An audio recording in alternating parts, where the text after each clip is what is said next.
I'm J.R. Church. Welcome to today's analysis of the news. Well, according to Israel Today, headline news, Israeli ministers tell U.S. envoy George Mitchell no to Palestinian state in response to Lieberman's earlier declarations that Israel is not bound by previous land for peace understandings that the Palestinians have consistently violated. Mitchell insisted that the final outcome of the Middle East peace process must be a sovereign Palestinian Arab state. The foreign ministry released a statement reporting that Lieberman reminded Mitchell that land for peace process has been going on for 15 years under numerous Israeli governments prepared to surrender most of the demanded territories. Lieberman concluded thus far the traditional approach has not brought any results of solutions. Gary Stimmer is here to discuss with me what's going to happen in Israel. Well, J.R., there is mass confusion in Israeli politics, as we've noted over the past few weeks, and it's trying to sort itself out now in terms of negotiations for a Palestinian state. Dateline WorldNet Daily, Tel Aviv, Israel, President Obama will move to create a Palestinian state, quote, more quickly than anybody could imagine, end quote. At least that's the message the Palestinian Authority claims it received from the U.S.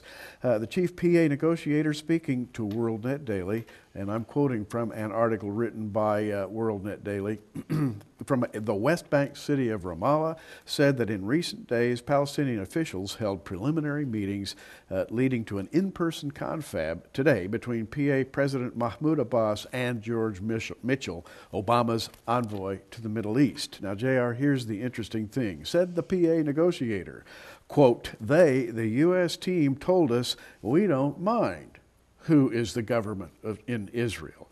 Things will be closed, that is, for a Palestinian state, and more quickly than anybody can imagine, end quote. Wow. And so there it is from the Palestinian Authority.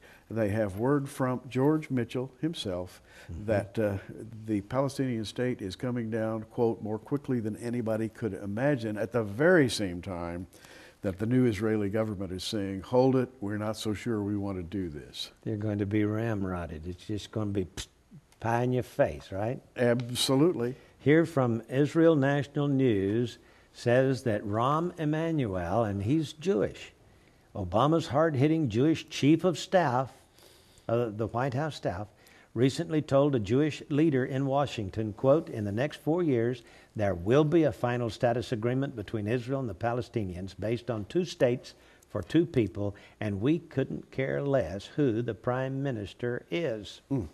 So it doesn't matter, even if Benjamin Netanyahu says no, we're going to establish a Palestinian state. And by the way, the United States knows how to establish a state. We've gone into Afghanistan, kicked out the existing government, installed a new government. Yes. We've gone into Iraq, kicked out the existing government, installed a new government. Now we can do that in Middle Israel. We can do that in Israel's heartland. We can just move our troops in there and set up parameters and establish a Palestinian state, in your face type of establishing a Palestinian state. And by the way, isn't that what the Bible says will happen in the tribulation period? Absolutely. It talks about a division being forced by a large alliance of nations. J.R., we remember Psalm 83, 3 and 4. It's a prophetic psalm. And it says, they have taken crafty counsel against thy people and consulted against thy hidden ones. They have said, come, let us cut them off from being a nation, that the name of Israel may be no more in remembrance. That's what's going on right now. You know, Daniel says in Daniel chapter 11 that the Antichrist will divide the land. And I think it's in the book of Amos and also in Joel, this same term, to divide the land, is given. And we're talking end time terms here, because listen, that's God's land. That's the promised land.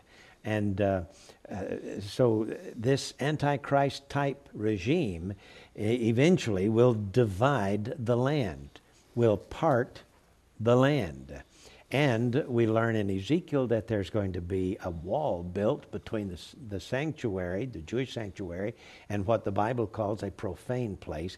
And that would be on the Temple Mount, dividing the baby, just as Solomon once suggested, This is exactly what's going to happen. And listen, in Revelation chapter 11, John is told to measure the temple, but the court which is without, do not measure it, for it is given to the Gentiles, and they'll trod Jerusalem underfoot for 42 months. That's the last half of the tribulation period, Gary. The city of Jerusalem will be trampled by the Gentiles. Indeed. But it's good to know that the Lord is in his heaven. It's his will. He is sovereign. And there's this little note in the Psalms. He who sitteth in the heavens shall laugh. He shall have them in derision. He's looking down at the nations and all these plotting and planning and saying, my way is going to prevail. So we have the promise from the Obama administration that we are going to divide Israel within the next 4 years. Yeah. Could the tribulation period be that close? Wow. Well, I'm J.R. Church and Gary Stearman. We'll see you again Monday with our analysis of the news.